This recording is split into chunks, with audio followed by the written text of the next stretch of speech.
Okay, so today we're going deep, diving deep into Pride and Prejudice, All right. and we've got some excerpts here from Project Gutenberg, Yes. and some interesting commentary to go with it. Yeah. But the mission here, I think, is to unpack the social dynamics. These characters we meet right away, like why are they doing what they're doing? Right away. And also just like some of those really sharp observations Austen makes, right at the beginning. Oh, absolutely. Yeah. And we're focusing, I guess, kind of on the arrival of Bingley and Darcy. Like, new neighbors come in and boom, like the whole society is just like... It's all shook up. Yeah. Yeah, exactly. And of course, like the main family we're looking at is the Bennets. Bennett's. Yeah. So maybe just to get us oriented, like who are the main players here that we're going to be talking about? Yeah. So we have the Bennets, of course, Mr. and Mrs. Bennet and their 5 daughters. 5 daughters. Jane the eldest, then Elizabeth and Mary, and then the 2 youngest, Kitty and Lydia. And then, of course, we have the 2 gentlemen who arrive, Mr. Bingley and Mr. Darcy. Okay. And then also connected with them is Miss Bingley. Miss Bingley. Mr. Bingley's sister. Gotcha.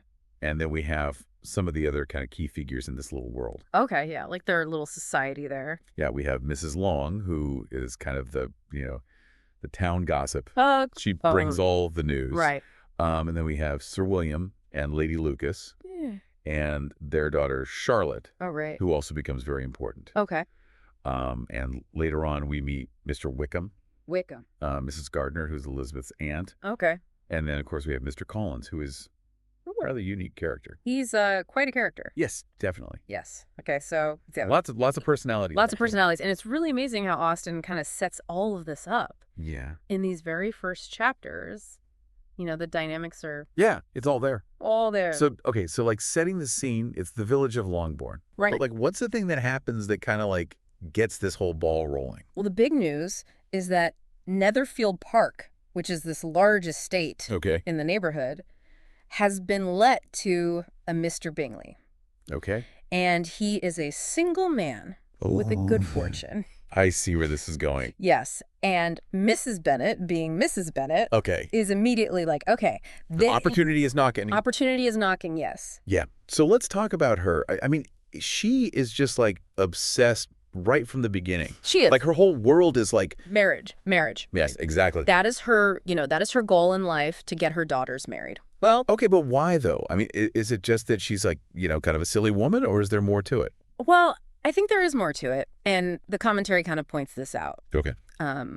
This is their society for women of a certain class. Yeah. Marriage is really the only way to secure their future. Like financially and socially. So it's not just about, finding a nice guy. It's about like... Survival, yeah. Okay, so it makes sense that she would be like laser focused on this. Exactly. Okay, what about Mr. Bennet, though? He seems to have a very different reaction to all this. He does. He's very amused by it all. Yeah. He kind of has this like ironic, detached way of looking at his wife and daughters. There's that great line, you want to tell me, and I have no objection to hearing it. Yeah. Like, he's so used to this. Right. And he also enjoys kind of poking fun at Mary a little bit. Oh, Mary. The daughter is trying to be all intellectual. Right. So he's definitely got a sense of humor about it all. Okay. But the commentary also points out that maybe his irony is kind of a way of coping with his wife's, follies. Yeah, her single-mindedness, you could say. Right, like this is how he deals with it. He's like, well, I can't change her, so I'm just going to... Make jokes. Make jokes. Okay, that's interesting. Yeah, it gives him a little bit more depth, I think. Yeah, than just like the, uninvolved father figure. Right. Okay, so what about the daughters themselves? Like, how do they each react to this news? Well, Jane being the eldest and, the most beautiful, she probably has, a little bit of that quiet anticipation. Like, she's not going to be, running around screaming, but she's definitely interested. Okay. Elizabeth is a little bit more skeptical. Yeah, Elizabeth's always observing. She's observing. She's got that sharp wit. Right. I think she finds it all rather amusing. Okay. Mary, as Mr. Bennet suggests, is probably going to have some, very intellectual pronouncements to make about the whole thing. Right. And then Kitty and Lydia are just excited about the parties. Yeah, the social whirl. The social whirl, yeah. Okay, so Bingley arrives, and then pretty soon there's that assembly at Meryton. Yes. Which is like the first time everyone really gets to see him and Darcy. Exactly. First impressions are key here. Right. So what's the deal with Bingley? Like, what do we learn about him? Well, Bingley is like the instant hit. Okay. He's charming. He's lively. He dances with Jane twice. Ooh, 2 dances. 2 dances. That's a big deal. Okay, so he's clearly interested. Yeah, he's clearly smitten. Okay, and what about Darcy? Darcy is the complete opposite. Yeah, not a good first impression. Not a good first impression. Mm. He's aloof. He's kind of arrogant. Yeah. He makes that famous comment about there being little beauty and no fashion at the assembly. Ouch. Yeah, not winning any popularity contests there. No. And even when he acknowledges that Jane is pretty, he says, but she smiles too much. Wow. So he's just not very good at making people feel comfortable. Right, so that like sets him up as kind of the, not the good guy. Exactly. In this little drama. Yeah. And then there's Miss Bingley. Like, what's her deal? Well, Miss Bingley is clearly trying to attach herself to Darcy. Okay. She kind of echoes all his opinions about how, provincial everyone is. Right. And she even makes that snide comment about Elizabeth trying to recommend herself by undervaluing her own sex. Oh, that's harsh. It is. And it's interesting because Darcy actually kind of pushes back on that a little bit. Really? He talks about the meanness of cunning and captivation. Okay, so maybe he's not like... Totally heartless. Totally heartless, yeah. Maybe there's something more to him? Okay, but Elizabeth obviously, like, she's not going to just take that lying down. No, she does not. She defends her neighbors. She enjoys laughing. She's having a good time. Right.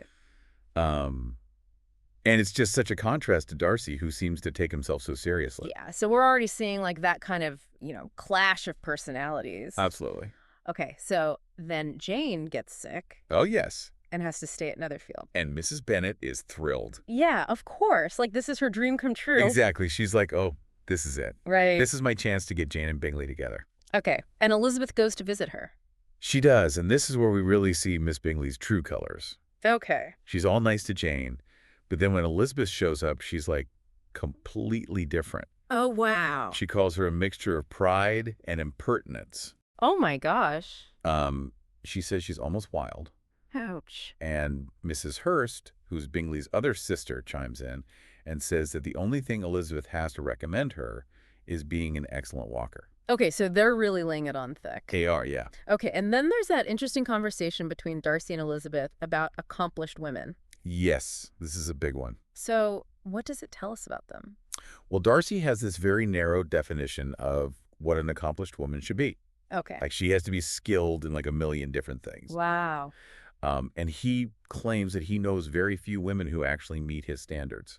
Okay, so he's setting the bar pretty high. Very high. Right. And Elizabeth clearly, like, she doesn't agree with this. No, she challenges him on it. Yeah, she's got her own mind. Yeah. Okay, so then we have the arrival of Mr. Collins. Oh, Mr. Collins. And the commentary was really emphasizing how, like, Austen kind of created this character on purpose. Yeah, he's a very deliberate character. Okay, so what's his deal? Well, he's come to Longbourn because he wants to marry one of the Bennet daughters. Okay. He's been advised to do so by his patroness, Lady Catherine de Bourgh. Okay. Who we haven't met yet. Right. But she's very important later on. Gotcha. And so he's kind of doing this out of a sense of duty. Okay. But also because he wants a wife. Makes sense. So his first choice is Jane. But then he finds out that she might be engaged to Bingley. Right. And he's like, okay, well, then I'll take Elizabeth. Like, no problem. Yeah, it just switches right over. Wow. Which shows you kind of how shallow his affections are. Okay. And of course, Elizabeth is like, no way. No way, she does not want to marry him. Right. But her mother is not happy about this. No, Mrs. Bennet is furious. Of course, because she's like, this is a good match. Exactly, a secure future. Right. And Elizabeth is like, I don't care about that. Yes, she wants more than that. Much more. Okay, and then Collins turns around and proposes to Charlotte Lucas. And Charlotte says yes. Which is kind of a shock to Elizabeth. It is, yeah, she's very surprised. So why does Charlotte do this? Well, the commentary kind of explains that Charlotte has a very pragmatic view of marriage. Okay. She says it's the only honorable provision for well-educated young women of small fortune. So it's like a matter of practicality. Exactly. Right. She's not looking for love. She's looking for security. Okay. I mean, that's kind of sad in a way. It is. Yeah. It shows you the limited options that women had back then. Yeah. Makes you appreciate how things have changed. Yeah. But it's also interesting because, like, we still kind of understand that need for security. Absolutely. It's a very human thing. Okay, so then we have Mr. Wickham. Mr. Wickham. He shows up, and he is like the talk of the town. He's charming. He's handsome. Everybody loves him. Especially Elizabeth. Especially Elizabeth. Yeah. And he tells this whole story about how Darcy has wronged him. Okay. He says that Darcy was supposed to give him this, inheritance. Right. But then he cheated him out of it. Wow, so Darcy's not looking so good. Not looking good at all. And Elizabeth believes him. She's already predisposed to dislike Darcy. Right. And Wickham is very good at playing the victim. Okay. And she says, besides, there was truth in his looks. So she's really convinced. She's convinced. Okay, but the commentary kind of hints that maybe Darcy isn't the villain here. Yeah, it actually calls him the best and most interesting of Austen's heroes. Really? Yeah, and it suggests that his pride is a product of his upbringing. Okay. He's been raised in this world where he's always been superior to everyone else. So he just kind of expects that. Yeah. Okay, that's It's interesting. a different perspective. Yeah, and the commentary also mentions Elizabeth's refusal of his proposal, like that it's actually a good thing for him. Yeah, it kind of shakes him out of his complacency. Okay. And makes him start to question his own behavior. Right, so maybe there's hope for him. Maybe. Okay, and there's also Mrs. Gardner, who's Elizabeth's aunt. Yes. She seems to be a little bit more cautious about Wickham. She observes Elizabeth's, infatuation with him, and she warns her about it. So she's not convinced by his story. Not entirely, no. Okay, so we're already seeing like these different perspectives on these characters. Exactly, and it makes you wonder who's really telling the truth. Yeah. And the commentary also talked about Mr. Bennet. Yes. Like maybe his detachment isn't just him being, a bad husband. Right, it suggests that it's a way of coping with Mrs. Bennet. Okay. And they highlight his wit. Yeah. You know how he can always make these little cutting remarks? Right. Like when he asks Mr. Collins if his compliments to Lady Catherine are the impulse of the moment or the result of previous study. Yeah, he's definitely got a sharp tongue. He does. Okay, so as we wrap up this part of our deep dive, what are some of the big things we've learned? Well, first of all, I think it's clear that social standing and marriage are like the most important things in this society. Yeah, everyone's obsessed with it. It drives everything. Right. And we've also seen how different people judge others. Yes, Bingley is so open and accepting, while Darcy is much more critical and reserved. Yeah, and Elizabeth is very quick to make judgments. Yes, sometimes based on very little information. Right. And maybe Mrs. Gardner is a little bit wiser. Perhaps she's seen a thing or two. Yeah. So what are some of the questions we're left with? Well, what's going to happen with Charlotte and Mr. Collins? Yeah. Is she going to be happy? Good question. And what about Jane and Bingley? Yeah. Will they actually get together or is something going to come between them? And is Wickham really the good guy? Or is Darcy going to redeem himself? And what about Lady Catherine de Bourgh? Yeah, we haven't even met her yet, but we know she's going to be important. Okay, so lots of things to look forward to. Lots of intrigue. So for our listeners out there, I guess the big question is, have you ever, misjudged someone? Oh, yeah. Based on first impressions or, what other people have said? It happens all the time. Yeah, and how did that turn out? Did you ever, learn more about them and realize you were wrong? I think that's one of the big themes in Pride and Prejudice. Right, don't judge a book by its cover. Exactly. So thanks for joining us on this deep dive. It's been a pleasure. We'll see you next time. See you then. Bye.